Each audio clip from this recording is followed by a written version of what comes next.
Reading up on your blog, or I think it was on your Facebook account of coming into town, it looks like you got a little bit of a snowstorm in New Brunswick. Is that right? Yeah, we got smoked, and Quebec got 15 centimeters, and New Brunswick got just killed. And I don't know, I didn't expect it. They didn't even know it was coming. It just fucking nailed them. It just nailed us. And I was driving through, and I just got killed. There was cars in the ditch everywhere. Every 5 minutes there was cars in the ditches. It was just a matter of time before I was there. Yeah, now you've done a lot of touring. Did that come into practice to get you through that storm? Oh yeah. Yeah. I mean, touring in Vancouver and like up in the mountains and all that, like, you know, that's the worst. But it still sucked because you go by a car and they're in the ditch and you're like, that's me next. And then if I'm in the ditch next, I can't play the show. So it's kind of like I should have flown.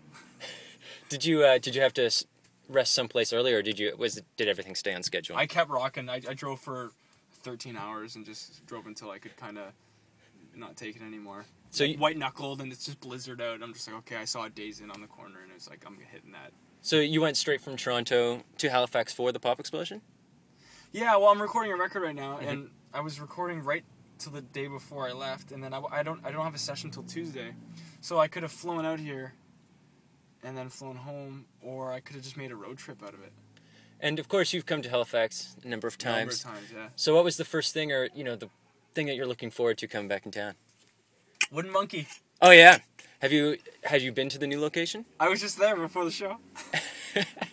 Yeah. And what did you think? It's amazing. I know Robbie there. I met him since I don't know if you know Robbie but since I've been here coming for years, I've met him there, and he's always working every time I go, and he always gives me a good meal and a good dessert for the show. So awesome. Yeah. And of course, that new CD. Maybe you can tell us, a little bit more about it. How's it going with the recording? How's it coming along? What direction is it going? So the direction, because this is an acoustic thing, it's hard to really show what it's going to be about. But it's really rocking, and it's going to be kind of petty. Petty meets like the Boss kind of thing. It's going to be really stripped down, but like it's not going to, I guess the Boss isn't really stripped down.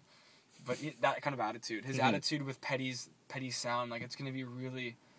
there's no toms on the record. It's just straight hi-hat snare, just rocking. That kind of approach. It's very wordy, a lot of story songs, but it's going to be a rock and roll record. Cool. And now, of course, you are a dedicated blogger, it seems, for Revival Deer, for your own stuff. Why have that connection to fans and put yourself out there like that? I find that when you connect people, when you connect people into what you're doing, they feel a part of it, and almost feel like they have to keep continuing to be a part of it, because that's who they are now. Like when I blog about the recording process and I show myself in the studio, when the album comes out, that person that keeps following that wants to get the album because they've been through the whole process. They almost feel like they've been a part of that project. So it's good to be connected that way. And people give me like tips and stuff, like funny tips, like, oh, you should put this in your album, like just an specific instrument, and just kind of laugh, right? But well, and that translates to your live show too. I mean, that was a very rowdy crowd. That's the first time I've ever been to a show in a long time where the crowd is having fun, enjoying the music, not necessarily fully paying 100% attention. They're talking and chatting, but they're enjoying it. But still, you were able to rein them in and have some fun there and get them clapping. What did you think of sort of that atmosphere? Yeah, I knew it was going to be tough because I could see in the audience, it's Halifax Pop Explosion, so every band that's playing is different. So the opening act, there's some country people there, and then you can see some more indie people, and then, it's hard. You have to kind of win everybody over, but I went to the old clapperoo. Get people clapping.